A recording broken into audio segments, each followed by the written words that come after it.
Salam bahagia. Saat ini saya akan menyampaikan tentang koneksi antar materi modul 1.1, yaitu kesimpulan dan refleksi pemikiran Ki Hajar Dewantoro. Perkenalkan, saya Elizabeth Lis dari Pendidikan Guru Penggerak Angkatan 10, Kabupaten Magelang. Pertanyaan yang pertama, apa yang Anda percaya tentang murid dan pembelajaran di kelas sebelum Anda mempelajari modul 1.1?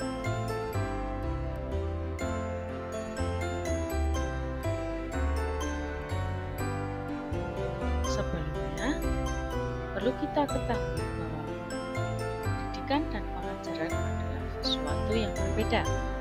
Pendidikan pada hakikatnya adalah menuntun atau memberi tuntunan terhadap segala kekuatan kodrat yang dimiliki anak agar mencapai keselamatan dan kebahagiaan setinggi-tingginya, baik sebagai manusia maupun sebagai anggota masyarakat. Sedangkan pengajaran adalah proses pendidikan dalam memberi ilmu untuk pencakapan hidup secara lahir dan batin. Dari pertanyaan pertama yang saya lakukan sebelum mempelajari modul 1.1 adalah: yang pertama, pembelajaran hanya searah, yaitu guru transfer ilmu saja. Yang kedua, lebih mengutamakan ketuntasan penyampaian materi daripada memahami karakteristik anak. Yang ketiga, hanya melihat nilai dari aspek kognitif saja. Dan yang keempat, pembelajaran dianggap berhasil jika anak sudah mencapai KKM. Kelima, murid sebagai objek pembelajaran. Yang keenam, pembelajaran berbasis pada guru atau yang dikatakan teacher center. Yang ketujuh, kurang memperdulikan sejauh mana pemahaman murid terhadap materi yang diajarkan. Kedelapan, meminta murid untuk menghafal dari buku referensi. Yang sembilan, sering merasa gagal jika murid banyak yang tidak tuntas KKM setelah melaksanakan evaluasi. Kemudian, pertanyaan yang kedua, apa yang berubah dari pemikiran atau perilaku Anda setelah mempelajari modul 1.1? Setelah mempelajari modul 1.1, saya merasa bahwa menyadari bahwa apa yang saya pikirkan dan saya lakukan selama dalam pembelajaran di kelas ternyata belum tepat.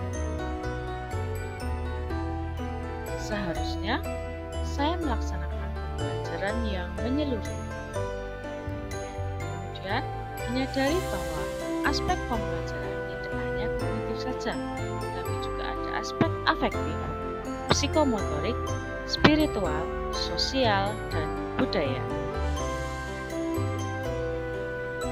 Saya juga menyadari murid adalah subjek pembelajaran, sehingga mereka memiliki kebebasan berekspresi, mengemukakan pendapat, dan berkreasi. Kemudian, guru adalah sebagai fasilitator pembelajaran. Guru juga harus ikhlas, sabar, dan melayani dengan tulus.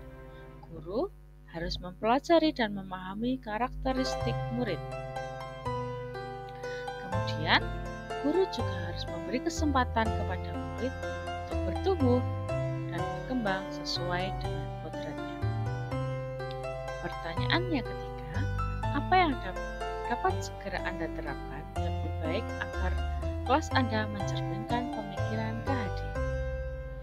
Yang dapat saya terapkan saat pembelajaran di kelas antara lain: yang pertama, membuat rancangan pembelajaran yang interaktif dan menyenangkan dengan melibatkan murid.